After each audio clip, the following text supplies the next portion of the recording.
že ticho pálí do očí. Srdce má chuť zmizet, vzít nohy na ramena, ale pořád něco šeptá. Ještě není konec dnů. Všechno, co jsem měl, se rozpadlo v prach. Teď stojím na nule a nevím, kam jít. V očích jí hoří svět, co mi chybí, a já se bojím, že ho nikdy nebudu mít. Ale možná má mě ještě ráda, i když strach mi stahuje hrdlo dál. Musím najít slova, co nezní hloupě, zvednout se z pádu, i když srdce ztrácí směr.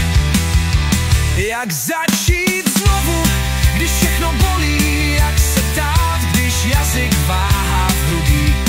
Učím se říct ahoj, jak by to bylo poprvé. A přitom doufám, že se nestratím sám sobě. Ale možná má mě ještě ráda, i když ticho mezi námi roste. Musím jí dát vědět, že mi záleží. I kdyby řekla, že už je pozdě.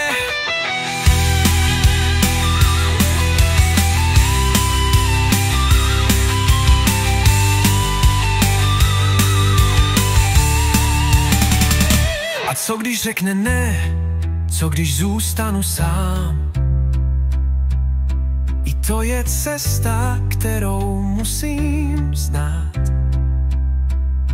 Odmítnutí bolí, ale už vím, že radši padnu, než navždy snít. Ona je jiskra, co spaluje den, a já jsem popel, co doufá v plamen. Možná se spálím, možná shořím, ale aspoň zjistím, že ještě hořím. Možná má mě ještě ráda, i když se bojím, že mě odmítne. Musím najít slova, co dřív chyběla, protože naděje je víc než ticho v nás.